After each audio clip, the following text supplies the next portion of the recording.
We begin tonight with the dangerously hot weather impacting San Diego's inland areas today. Good evening and thank you for joining us. I'm Carlo Cicchetto. I'm Marcella Lee. The heat is likely to stick around throughout the week. We turn now to Chief Meteorologist Carlene Chavis, who's in early with the latest on the extreme heat and exactly how long it's going to last. Carlene? Yeah, we still have a few more days when it comes to this heat. We do have a little bit of relief in sight by the weekend. We'll still be a little bit warmer than usual, but not talking about excessive heat like we are now. We have excessive heat warnings that have taken over inland areas for our county. So when we take a look at the current map, we are still looking at excessive heat warnings. So the one for the inland valleys actually went into effect earlier today, and it's going to last all the way until 9 p.m. on Thursday. You're seeing that for the inland valleys with 90s all the way up to 106, the mountains 90s to 108, and also the excessive heat across the desert still between 114 to 122. That 122 more favorable for areas like the Coachella Valley.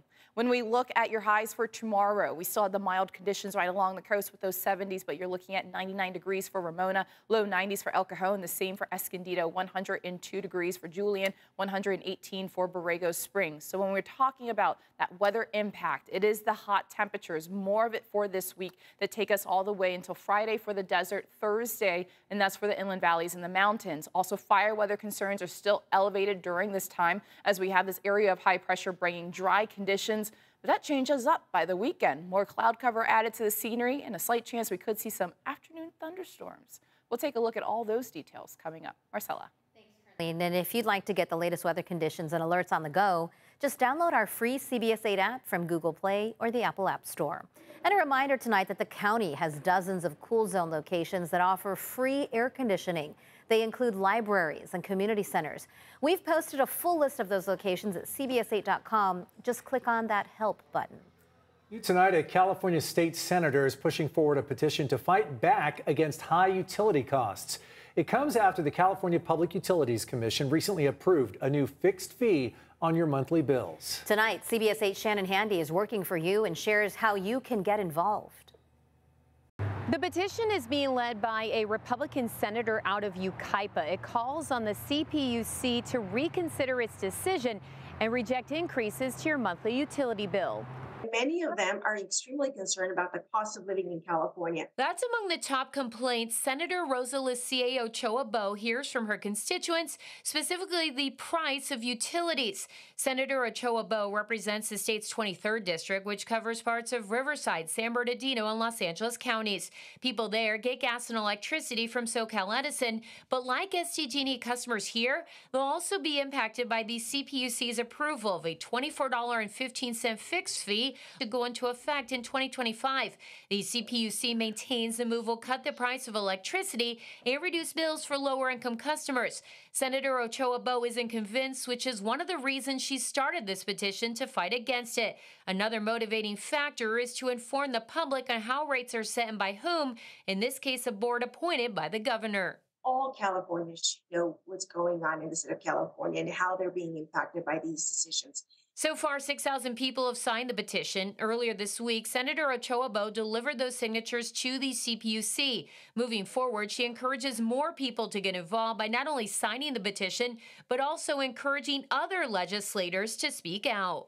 Imagine if all legislators, all Californians were aware, signed a petition and sent it to the commission, sent it to their local legislators, and sent it to the governor. It would put pressure to ensure that we have more accountability. Edward Lopez, Executive Director of Utility Consumers Action Network, applauds the effort. You know, the commission's job ultimately is to be a regulator, to check the utilities and make sure that any proposed rates and increases and hikes are reasonable. I don't know how we can be much more clear, except perhaps being much more louder, that the commission really needs to step up and perform its first and foremost job. UCAN has been tireless in their efforts to bring down rates and block the implementation of a fixed fee. Lopez says while this petition has no legislative recourse, he hopes as more people speak out against the CPUC and their decisions, eventually something will change. It's an uphill battle in the least. We won't give up the fight. You can find a link to the petition on CBS8.com. Just click on this story. Working for you, I'm Shannon Handy for CBS 8. Thank you, Shannon. And remember, if there's something you'd like us to look into, you can email us at workingforyou@cbs8.com. We are learning that a former North County substitute teacher and youth sports coach has pleaded guilty to felony sex crimes. 28-year-old Connor Chenove was arrested last year after a woman told police she found her 13-year-old daughter with a man in a vehicle at an Oceanside park. Chenove pleaded not guilty initially, but he changed that plea this week as part of a deal where he will serve 10 months in prison. So again, he has pleaded guilty as part of a plea bargain. At the time of his arrest, Chenove was employed by the Vista Unified School District and worked as a coach for the Carlsbad-based Seaside Water Polo Club. State hospital officials are proposing placing a sexually violent predator in Poway. It's been recommended that 67-year-old Merle Wakefield be released to live at a home on Sycamore Avenue. He was convicted of sex offenses back in the 80s and 90s. In 2021, there was a proposal to place him in a home in Mount Helix, but a judge ultimately ruled against that placement in the face of pushback from neighbors. There's a hearing over this latest placement proposal next month. If you'd like to submit a comment, we have those details posted on CBS8.com. Just click on this story.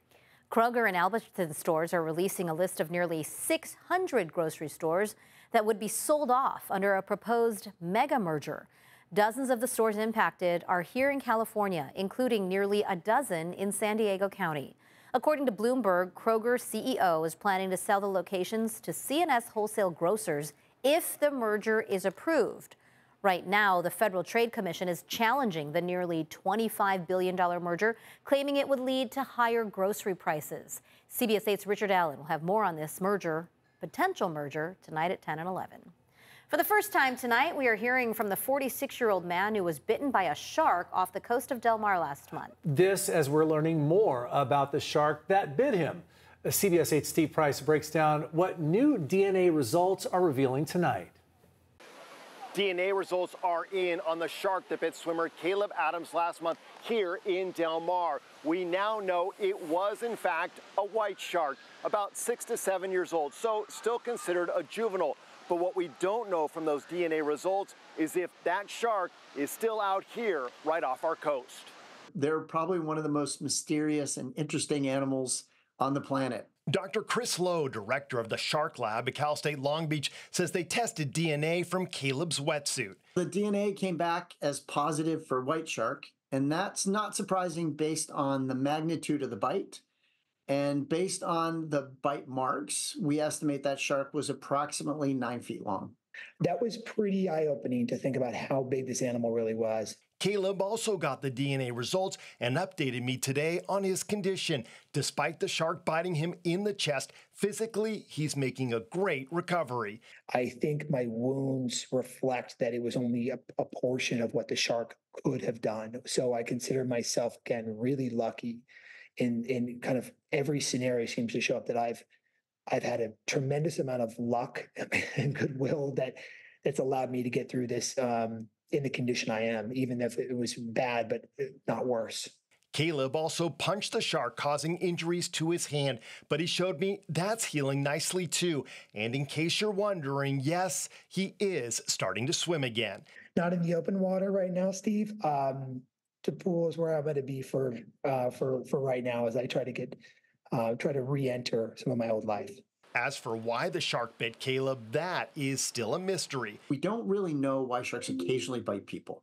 It could be that they're biting because they're in a feeding mode and they mistake us as food, or it could be that they bite us for defensive reasons. Lowe says sharks prefer to eat bottom feeders over humans. We are definitely not on the menu because if sharks like to eat people, Southern California would be a Costco for sharks, right? We just don't see that. Lowe says they would also like to do some testing on the water to determine if these juvenile sharks are hanging around the Del Mar area or just passing through. And if they are hanging around, how many are there?